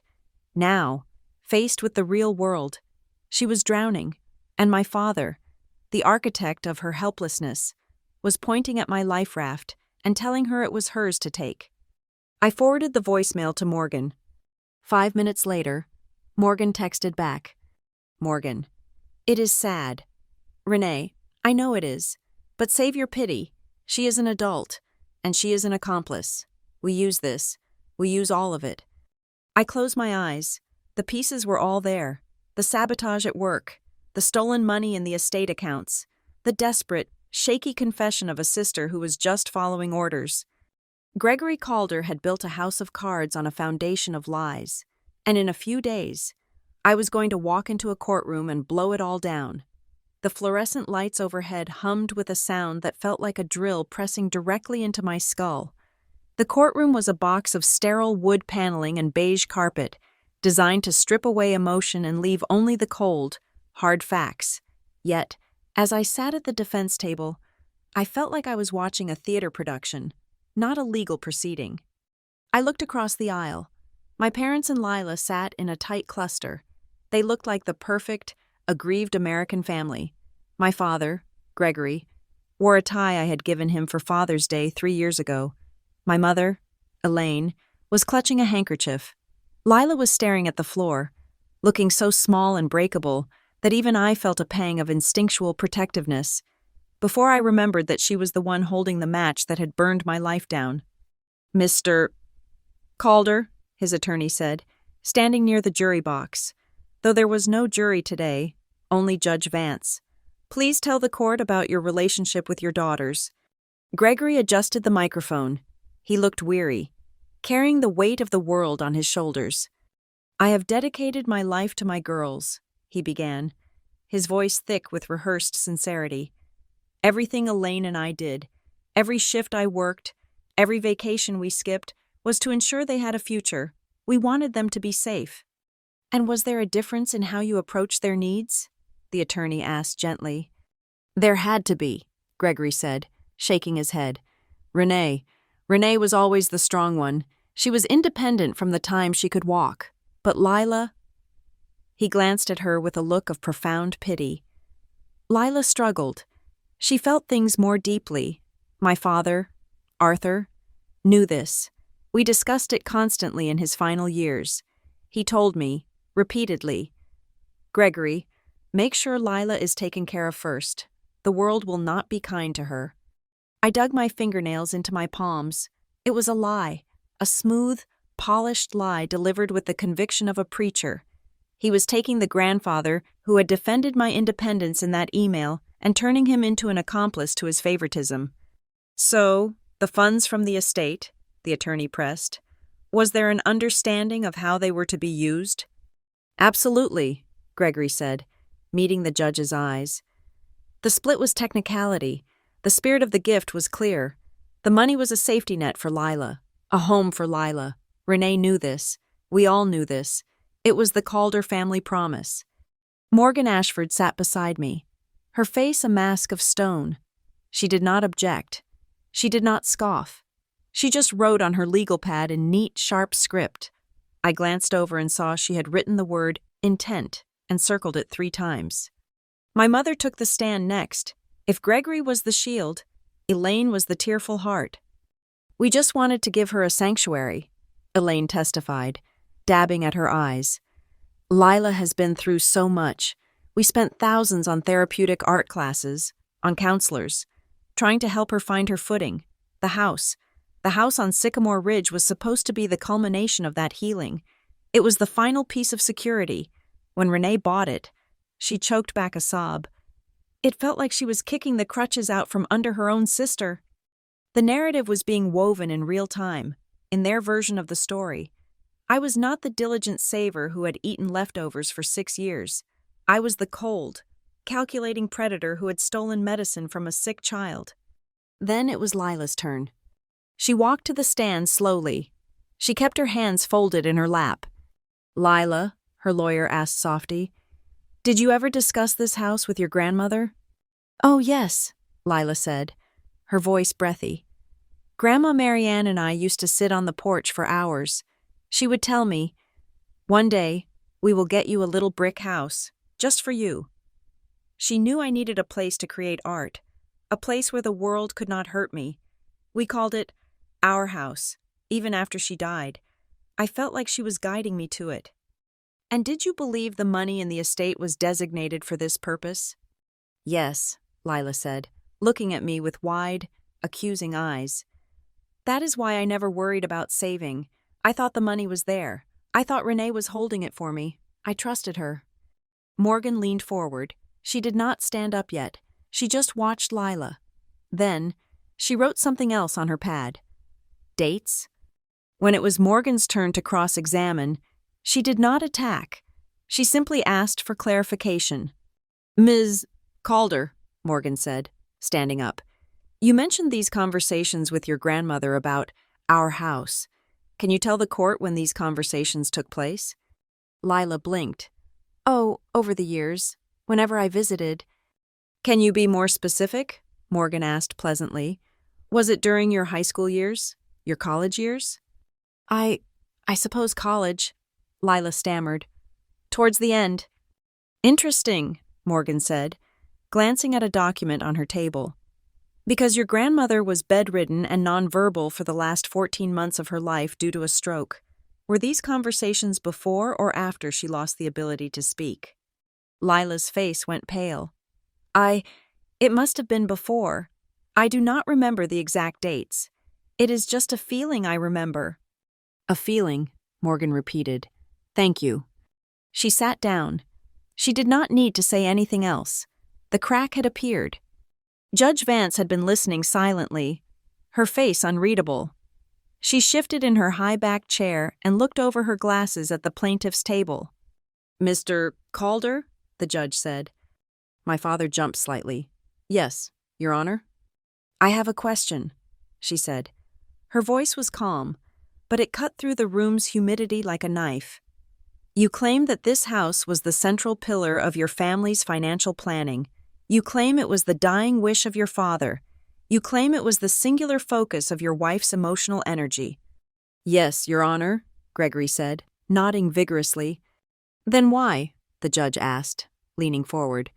"Is it not written down anywhere?" The room went silent. The hum of the lights seemed to get louder. "I beg your pardon?" Gregory asked. "If this was so important," Judge Vance continued, "if this was the Calder family promise, as you called it, why is there no trust? Why is there no clause in the will? Why is there no email, no letter, no cocktail napkin with a note on it? You were the executor of the estate. Mr. Calder, you had every opportunity to formalize this. Why did you leave your vulnerable daughter's future up to a verbal assumption?"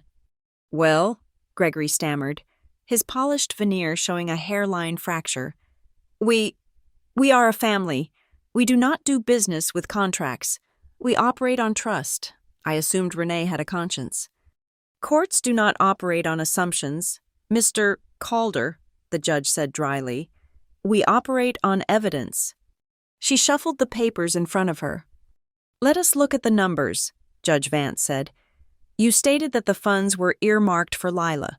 Can you tell the court exactly how much money each granddaughter inherited from the Halbrook estate?" Gregory looked confused. He looked at his lawyer, then back at the judge. It was substantial," he said vaguely. "Enough for a house." "I am asking for a number. Mr. Calder," the judge pressed. "You were the executor. You wrote the checks. How much was 50% of the residual estate?" I believe it was around $60,000, Gregory guessed. Or maybe 70. I froze. The number was $42,350.18. I knew it down to the penny. I had invested it the day I received it. You believe? Judge Vance raised an eyebrow. You just told this court that you dedicated your life to managing these resources for your daughters, yet you cannot recall the figure within a $10,000 margin of error? It was a few years ago, Gregory said, sweat starting to bead on his forehead. I handled a lot of accounts. The exact figure slips my mind, but the intent remains the same. The exact figure slips your mind, the judge repeated slowly. She looked at the file Morgan had submitted, the one containing the evidence of his credit card payoffs. That is curious, because usually, when a man claims to be the guardian of a treasure, he knows exactly how much gold is in the vault. Morgan caught my eye. She gave a microscopic nod. Gregory had stumbled. He had tried to play the role of the benevolent patriarch, the master of the family finances, but in one question, he had revealed the truth. He did not know the numbers because he did not care about the math. He only cared about the narrative. He was not a protector. He was a storyteller who had forgotten his lines. The judge made a note on her pad. The scratching of her pen was the loudest sound in the room. "You may step down, Mr. Calder," she said. My father stood up. He smoothed his suit jacket, but his hands were shaking. As he walked back to his table, he refused to look at me. He refused to look at Lila. He looked straight ahead, staring at a future that was rapidly slipping out of his control. I let out a breath I did not know I had been holding. The play was falling apart. The actors were forgetting their scripts, and for the first time since this nightmare began, the sterile, cold air of the courtroom felt like oxygen. The defense case did not begin with a shout.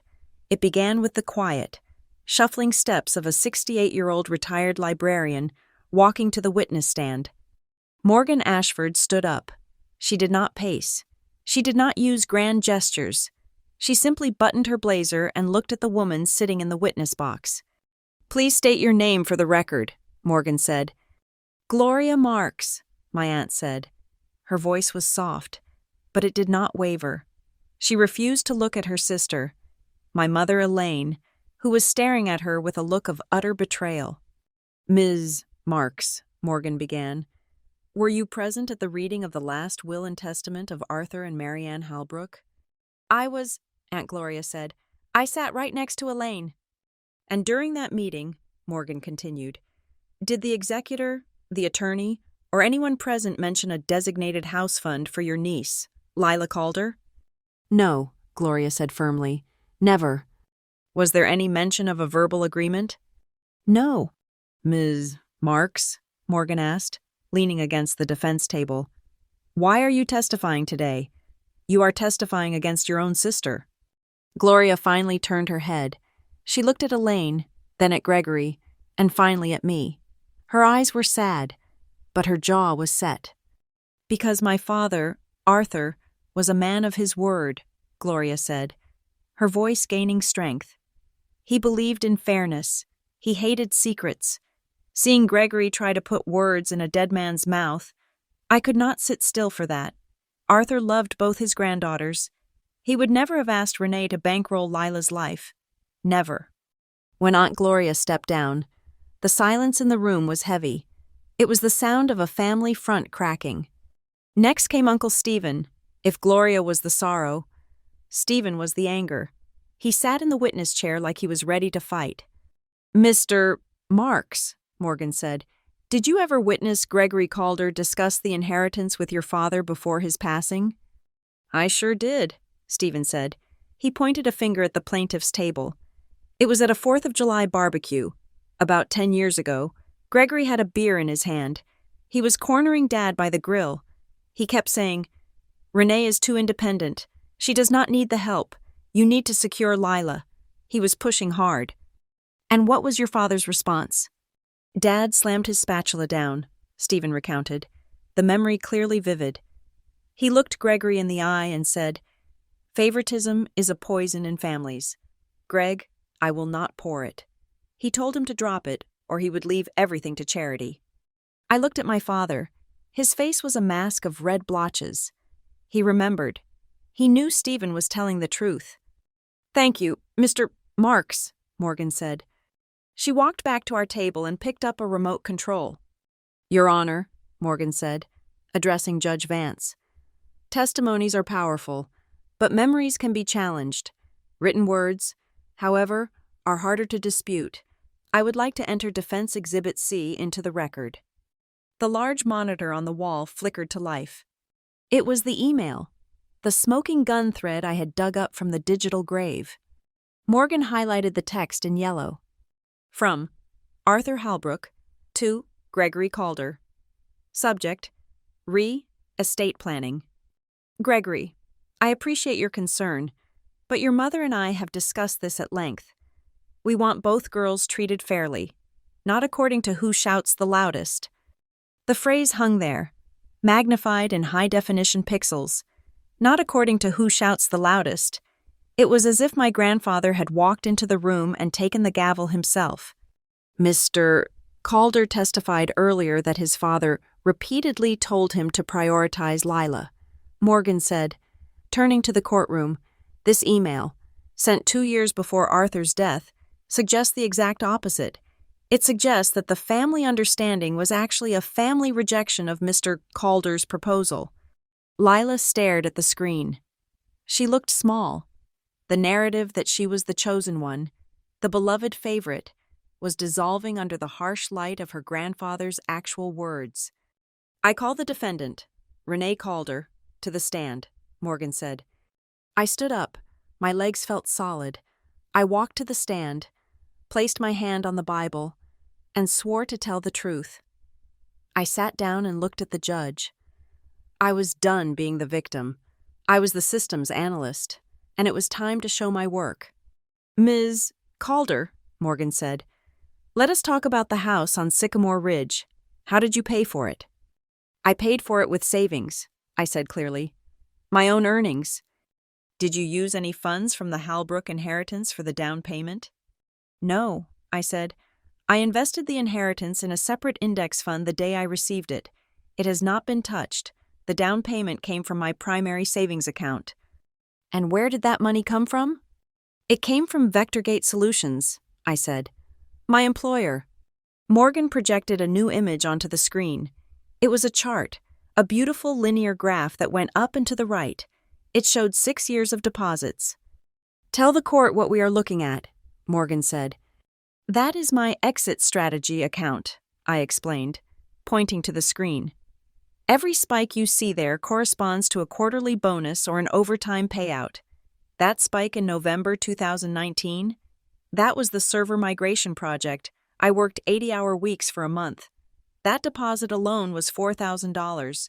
That spike in June 2020, that was hazard pay for a security breach response." I looked at my parents. "I did not inherit that money," I said, my voice steady. "I bled for it. I missed Christmases for it. I ate tuna fish for it. Every dollar in that down payment has a timestamp of my labor attached to it." Morgan let the chart linger on the screen for a moment. It was undeniable proof of discipline versus entitlement. "Now," Morgan said, her tone shifting, "let us address the plaintiff's claim that they believed they had a right to access the property. Did you ever give your sister permission to enter your home?" "Never," I said. "Did you ever give your father a key?" "No." "Then can you explain this?" Morgan pressed play on the next video file. The courtroom watched in silence as the footage from Mr. Miller's doorbell camera played.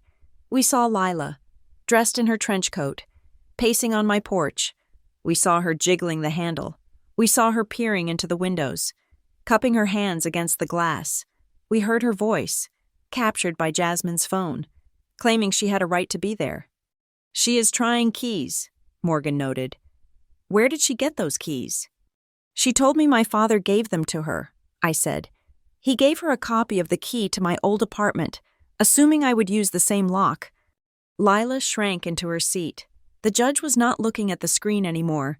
She was looking at Lila with a cold, hard scrutiny. "Cross-examination?" the judge asked. My parents' lawyer stood up slowly. He looked tired. He knew he was fighting a losing battle, but he had to try. "Ms. Calder," he said to me, "you say you earned this money, but isn't it true that your parents paid for your college tuition, allowing you to save?" "They paid for 2 years," I corrected him. "I paid for the other 2, and regardless, that does not give them a lien on my future earnings." He hesitated, then sat down. He had nothing. "I would like to recall Lila Calder to the stand for a brief rebuttal," Morgan said. Lila walked up again. She looked terrified. "Ms. Calder," Morgan said, "you claimed you went to the house just to measure for curtains. Is that correct?" "Yes," Lila whispered. "If the house was legally yours, or even if you just believed it was yours," Morgan asked, "why did you not just ask Renee for the key? Why did you sneak around the back? Why did you try to force a lock with a key your father secretly saved?" I knew Renee was being difficult," Lila stammered. "I didn't want a confrontation." "You didn't want a confrontation," Morgan repeated. "So you chose breaking and entering instead?" "It is not breaking and entering if it is family," Lila burst out. "It is my house. Grandma said so." "Your grandfather said otherwise in the email we just saw," Morgan said coldly. "So either you are lying, or you are choosing to believe a fantasy because the reality, that you have to work for what you want, is too hard to accept." "Objection," the opposing counsel shouted. "Argumentative." "Sustained," the judge said, but she did not look displeased. She looked like someone who had seen enough. Morgan walked back to her table. She picked up one final document. "Your Honor," Morgan said, "one last piece of evidence. The plaintiffs claim moral high ground. They claim they are the protectors of the family legacy. They claim Renee is the greedy one who took more than her share." She placed the bank records on the projector, the records of the estate account withdrawals. "This is the transaction history of the Halbrook estate," Morgan said. "Dated October of the year Arthur Halbrook died. Please note these 3 withdrawals totaling $15,200. The courtroom stared at the numbers. "Mr. Calder testified that every penny was sacred," Morgan said, turning to look directly at Gregory. "He testified that he sacrificed everything for his daughters, yet, before the estate was distributed to Renee and Lila, $15,000 vanished." She pointed to the canceled check image. "It did not go to Lila," Morgan said. "It did not go to Renee. It went to Northbridge Credit Union to pay off a joint credit card held by Gregory and Elaine Calder." My mother gasped audibly. My father went gray. "Your Honor," Morgan said, her voice ringing with finality, "Gregory Calder did not sue his daughter because he wanted to secure Lila's future. He sued her because he had already spent the family safety net on his own debts. He raided the cookie jar 10 years ago, and when Lila came looking for cookies, he pointed at Renee and yelled 'thief' to distract everyone from his own crumbs." Morgan closed the folder. "The defense rests." I looked at the judge. Judge Vance was staring at my father. Her expression had shifted from professional neutrality to something much colder. It was the look of a woman who realized she had been used as a tool in a con artist's game. "Miss Calder," the judge said, her voice dropping to a dangerously low register, "is this true? Did you use estate funds to service personal debt prior to distribution?" Gregory stood up. He opened his mouth, but no sound came out. He looked at his lawyer, who was busy studying the grain of the table. He looked at Lila, who was staring at him with a mixture of horror and realization. It was a management fee," Gregory croaked. "I was the executor. I was entitled to compensation." "Compensation is taxable and declared," Judge Vance snapped. "Paying off a visa bill is conversion. Sit down, sir." He sat, and as he sank into his chair, I saw the last of his power evaporate. The Calder family name he loved so much was now just a synonym for fraud, and I, the daughter he had dismissed, was the only one standing tall in the ruins. The air in the courtroom had changed. It was no longer the sterile, pressurized atmosphere of the morning. It felt thin and brittle, like glass about to shatter. The testimony was over. The evidence was entered. Now, it was just a battle of narratives. My father's lawyer stood up for his closing argument. He looked like a man trying to sell a car with a missing engine. He knew the facts were against him, so he leaned hard into the only thing he had left: emotion. "Your Honor," he began, his voice trembling with manufactured passion, "the law is a rigid thing, but families are fluid. We ask the court to look beyond the cold numbers and see the heart of this matter. This is about intent. It is about the spirit of a grandmother's wish to protect her most vulnerable grandchild. The plaintiffs, Gregory and Elaine Calder, acted out of love. They acted to shield a daughter who cannot shield herself. To strip Lila Calder of this home is to punish her for her fragility. We ask the court to enforce the moral contract that existed in this family long before any deed was signed." He sat down, wiping his brow. My mother reached for a tissue. Lila looked down at her hands, still playing the role of the wounded bird, though the performance had lost its shine. Morgan Ashford stood up. She did not tremble. She did not plead. She walked to the podium with the terrifying calm of a person who knows the answer to every question on the test. "Your Honor," Morgan said, "the plaintiffs speak of family intent, but we have seen the actual intent of the family patriarch in black and white. Arthur Halbrook explicitly forbade the very favoritism the plaintiffs are trying to enforce. We have seen the numbers. We have seen that the defendant, Renee Calder, purchased this home with money she earned through documented labor, overtime, and sacrifice. Not $1 of the estate was used." Morgan paused, turning to look directly at my father. "This case is not about protecting a vulnerable child," she continued, her voice sharpening. "It is about weaponizing vulnerability. Gregory Calder spent the family safety net on his own debts 10 years ago. Now, he seeks to replenish it by seizing the assets of the daughter he deems too independent to matter. He has rewritten history to cover his own mismanagement. To grant this claim would not be justice. It would be theft. It would be telling every responsible, hard-working adult that their success is merely a resource for those who refuse to grow up." She closed her notebook with a definitive snap. "We ask for a full dismissal." The silence that followed was absolute. I could hear the hum of the air conditioning. I could hear the scratching of the court reporter's machine. I could hear my own heart beating in my throat. Judge Vance did not deliberate for long. She had been taking notes throughout the trial, and now, she set her pen down and folded her hands. She looked at my parents. Her expression was not angry anymore. It was disappointed. "I have reviewed the evidence," Judge Vance said. Her voice was clear, echoing slightly in the room. "The plaintiffs have failed to provide a single shred of credible evidence to support the existence of a constructive trust. There is no written agreement. There is no verbal contract supported by witness testimony. In fact, the testimony from the extended family directly contradicts the plaintiff's claims." She turned to look at me. "The court finds that the property at 412 Sycamore Ridge Lane was purchased solely by the defendant, utilizing her own funds. The title is valid. The ownership is absolute. The lawsuit is dismissed in its entirety." I let out a breath that felt like it had been trapped in my lungs for 6 months. My shoulders dropped. It was over. The house was mine. But Judge Vance was not finished.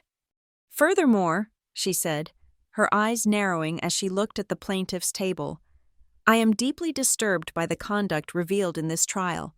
The attempted unauthorized entry into the defendant's home, the public defamation on social media orchestrated to pressure the defendant, and the revelation regarding the misuse of estate funds by the executor." She picked up a piece of paper. "This court finds that the lawsuit was frivolous and brought in bad faith. Therefore, I am ordering the plaintiffs, Gregory and Elaine Calder, to pay the full legal costs incurred by the defendant." My father's head snapped up. "What?" he gasped. "You heard me. Mr. Calder," the judge said, "you will pay Ms. Ashford's fees.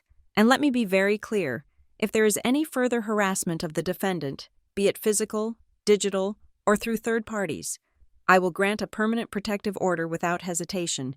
Do not test this court. Case closed." The gavel banged. It sounded like a gunshot ending a war. All rise, the bailiff called out. I stood up. My knees felt weak, but I was standing. Morgan turned to me and offered a rare, genuine smile.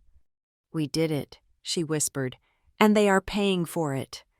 We walked out of the courtroom and into the wide marble hallway. The afternoon light was streaming in through the high windows, blindingly bright. My parents were waiting for us near the elevators. Gregory looked smaller than I had ever seen him. His suit looked too big. His face was a map of shock and indignation. When he saw me, he straightened up, trying to summon the ghost of his old authority. Renee, he said. His voice was rough. I hope you are happy. You just bankrupted your parents. I didn't sue myself, Dad, I said calmly. You handled this like a stranger, he spat. Family matters should not be handled in public. We could have worked this out at the kitchen table. Now look what you have done. You are burning bridges you will regret.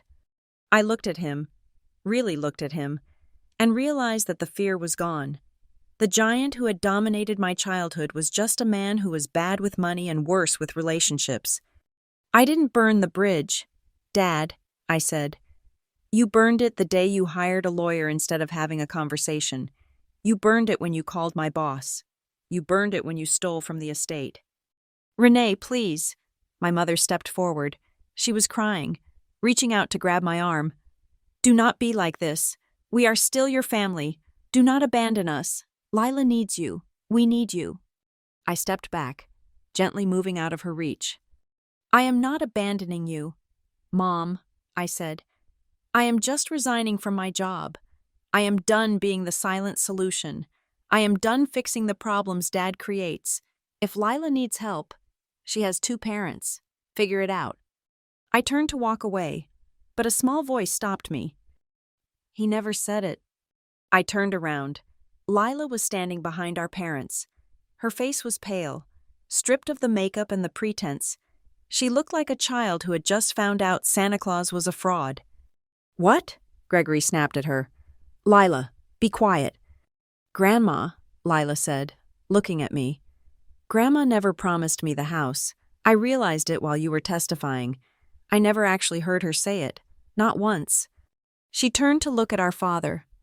It was always you, Lila whispered. You told me she said it. You told me it was mine. I believed you because I wanted it to be true. But it was just a story you made up, so you wouldn't have to feel bad about spending the money. Lila, do not be ridiculous, Gregory scoffed. But his eyes darted around, looking for an exit. It is true, isn't it? Lila asked, her voice breaking. There was never a plan. There was just you, taking what you wanted and telling me I was special so I wouldn't notice I was being robbed, too. She looked at me. There was no hatred in her eyes anymore, just a profound, exhausting shame. I am sorry about the key, Lila said softly. And the post. I honestly thought I was fighting for my rights. I didn't know I was just fighting for his lies. I nodded at her. I know, Lila. Good luck. I turned and walked out the courthouse doors. I did not look back. I drove straight to Sycamore Ridge. It was dusk when I pulled into the driveway. The sky was a deep, velvety blue, and the streetlights were just starting to flicker on. The house stood there, solid and unmoving. The brick glowed warmly in the twilight. I walked up the path. I took out my key, the only key that worked, and slid it into the lock. It turned with a smooth, satisfying click. I stepped inside. The house was quiet. It smelled of fresh paint and possibilities. I walked into the living room and sat down in the center of the floor. The boxes were still there, but they didn't look like clutter anymore. They looked like the building blocks of a life that was finally, truly mine. A few minutes later, headlights swept across the front window. A car door slammed, then another. I heard laughter. The front door opened, and Noah and Jasmine burst in. They were carrying bags of takeout that smelled like pad thai and victory. Noah was holding a bottle of champagne. We saw the email from Morgan, Jasmine shouted, kicking off her shoes. Full dismissal, and they have to pay the fees? That is legendary. The judge basically scorched the earth, Noah said. grinning as he set the food down on a moving box. "Renee, you are a killer, a database managing, house-owning killer." I looked at them. They were loud. They were messy. They were my family. "I am just a homeowner," I said, smiling as I took the paper plate Jasmine handed me. We sat on the floor, eating noodles and drinking champagne out of coffee mugs.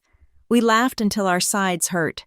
For the first time in 32 years, the knot in my chest was gone. I looked around at the walls.